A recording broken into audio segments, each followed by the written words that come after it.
ఒక్కొక్క పాసురంలోనూ ఒక్కొక్క ఆళ్వారు యొక్క స్ఫురణ మనకు కనపడుతూ ఉంటుంది అంటారు.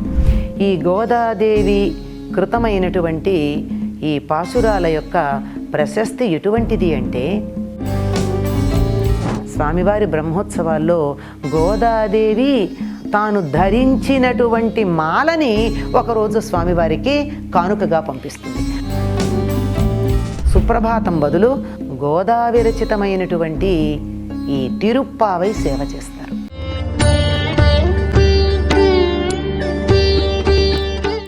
భక్తివన్ ప్రేక్షకులకు నమస్కారం. వెంకటేశ్వర స్వామికి నిత్యము సుప్రభాతం అన్నది జరుగుతూ ఉంటుంది కదా, సుప్రభాత సేవ. ఈ విషయం మనందరికీ తెలిసిందే. అయితే ధనుర్మాసం వచ్చేటప్పటికి స్వామివారికి సుప్రభాత సేవ అన్నది, సుప్రభాతము అనేది కాకుండా తిరుప్పావైతో సేవ చేస్తూ ఉంటారు తెల్లవారుజామునే. ఆ 30 రోజులు ఈ తిరుప్పావై పఠనం అన్నది భక్తి శ్రద్ధలతో జరుగుతూ ఉంటుంది. మరి అటువంటి వైభవం తిరుప్పావైకుంది. ఇంతేనా కాదు, ఈ తిరుప్పావై అన్నది మనకి ప్రతి ఒక్క వైష్ణవ ఆలయంలో కనిపిస్తూ ఉంటుంది. మనం కూడా ఇళ్లలో ఈ తిరుప్పావై చదువుకుంటూ ఉంటాం. మరి తిరుప్పావై అనేటప్పటికీ అదేంటి అంటే కేవలం గోదాదేవి ఒక దగ్గర కూర్చుని ఆవిడ చేసిన రచన అన్నది కాదు.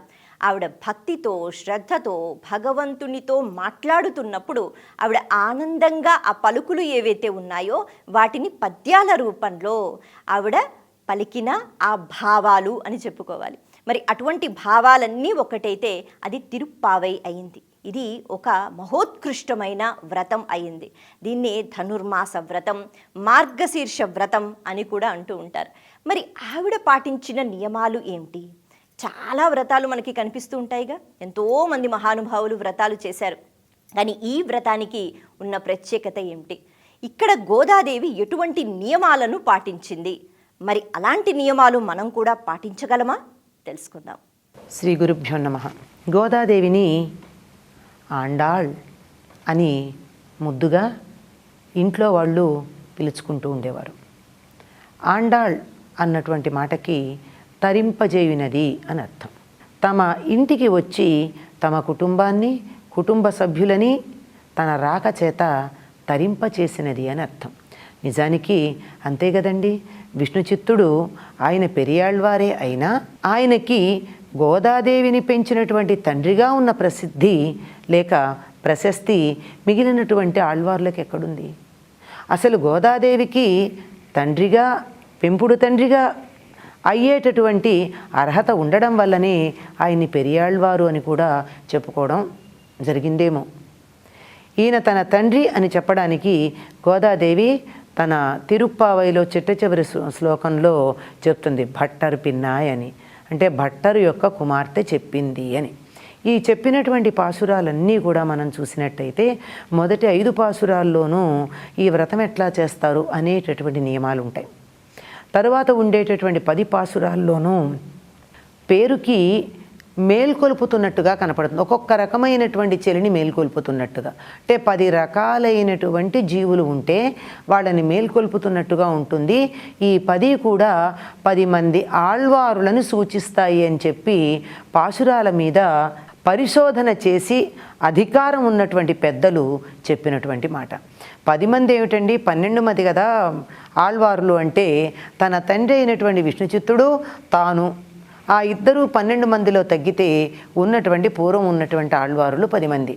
ఒక్కొక్క పాసురంలోనూ ఒక్కొక్క ఆళ్వారు యొక్క స్ఫురణ మనకు కనపడుతూ ఉంటుంది అంటారు. ఆ తరువాత మిగిలినటువంటి పాసురాలన్నింటిలోనూ కూడా స్వామితో పాటుగా ఆయన యొక్క ఆయుధాలు, అలంకారాలు, పరివారాలు వీటన్నింటినీ కీర్తించడం ఉంటుంది. ఎవరికైనా సరే తనతో పాటుగా తన తల్లిని తండ్రిని గనక పొగిడినట్టయితే సంతోషం ఎక్కువ. అలాగే తనకున్నటువంటి ఆయుధాలని, తన పరివారాన్ని కీర్తించినట్టయితే సంతోషం ఎక్కువ.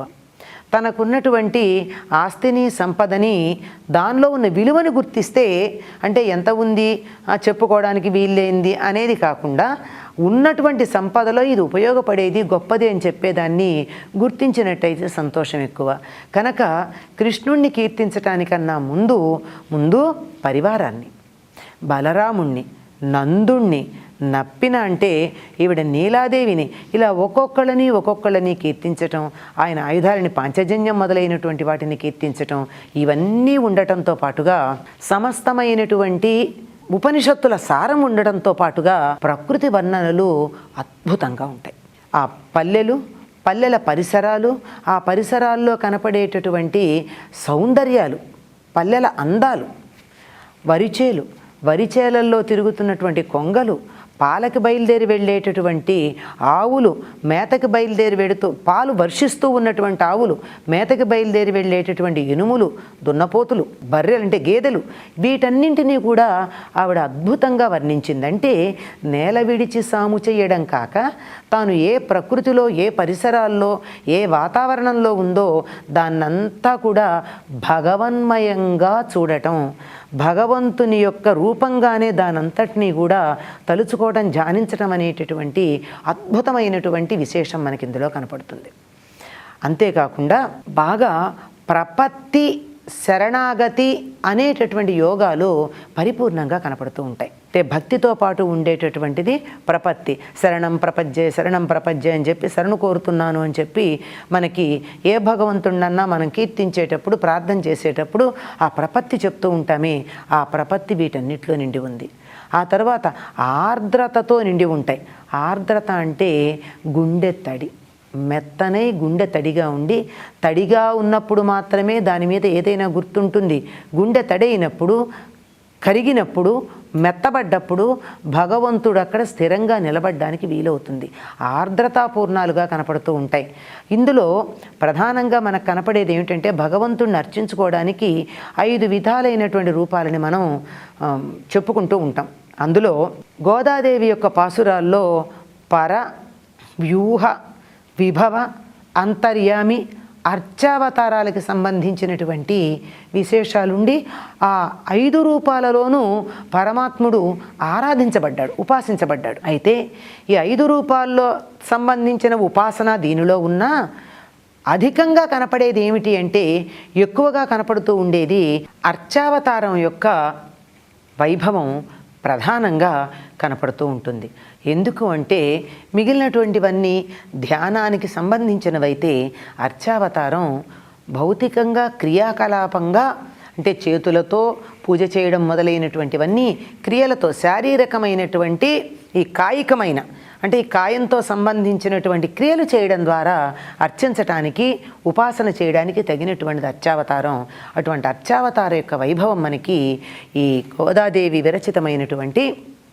విరచితం అని చెప్పిన దానికన్నా గోదాదేవి చేత గానం చేయబడినటువంటి పాసురాల్లో అత్యధికంగా కనపడుతూ ఉంటుంది. మొత్తంలో కూడా స్త్రీలు చేసే వ్రతాలకి సంబంధించిన నోములు మొదలైనవి వాటి నియమాలు కనపడ్డట్టున్నా, పెళ్లి కోరుకునే ఆడపిల్లలు, మంచి భర్త రావాలను కోరుకునే ఆడపిల్లల ఆశల్లాగా కనపడ్డా, నిజానికి ముక్తి కోరుకునేటటువంటి వారి యొక్క మాటలలాగానే ఇవన్నీ కూడా పాసురాలన్నీ మనకి దర్శనమిస్తూ ఉంటాయి. ఈ గోదాదేవి కృతమైనటువంటి ఈ పాసురాల యొక్క ప్రశస్తి ఎటువంటిది అంటే, తిరుమలలో ధనుర్మాస ప్రారంభం నుండి 30 రోజులు కూడా స్వామివారికి, భోగ శ్రీనివాసమూర్తికి సుప్రభాత సేవ చేస్తారు. ఆ సుప్రభాత సేవలో ఈ 30 రోజులు సుప్రభాతం బదులు మనం వింటూ ఉంటామే కౌసల్య సుప్రజారామ అని అన్నన్ ఆచార్యుల వారు రచించింది, దాని బదులుగా గోదావిరచితమైనటువంటి ఈ తిరుప్పావై సేవ చేస్తారు. అంటే కలియుగ దైవమైనటువంటి వెంకటాచలపతికి కూడా ఈ తిరుప్పావై అంటే ఎంతటి ఇష్టమో దీన్ని బట్టి మనం అర్థం చేసుకోవాల్సి ఉంటుంది.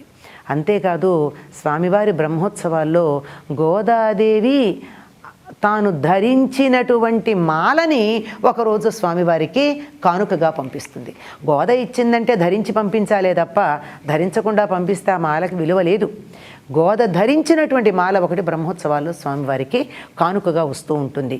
విశిష్టాద్వైత సంప్రదాయాన్ని అనుసరించేటటువంటి వారికి ఈ తిరుప్పావై పాసురాలు ఎంత ప్రధానమైనవంటే ప్రపంచంలో ఉన్న అన్ని భాషల్లోకి, దరిదాపుల్లో అన్ని భాషల్లోకి, అంటే ఈ మతాన్ని అనుసరించే వాళ్ళు ఎక్కడుంటే అక్కడల్లా ఆయా భాషల్లోకి అనువదించబడ్డాయి. ఈ మతానుయాయులు ఎవరున్నారో, అంటే ఈ మార్గంలో సాధన చేసేవారు ఎవరై ఉన్నారో వారందరూ వీలైనంత వరకు తమకు అవగాహన ఎంత వచ్చిందో అంతవరకు వీటికి వ్యాఖ్యానం చేయడమో, లేకపోయినట్టయితే తమ భాషలోకి అనువాదం చేయడమో చేసి ఇది కూడా ఒక రకమైనటువంటి సేవగా భావించుకుంటూ ఉంటారు.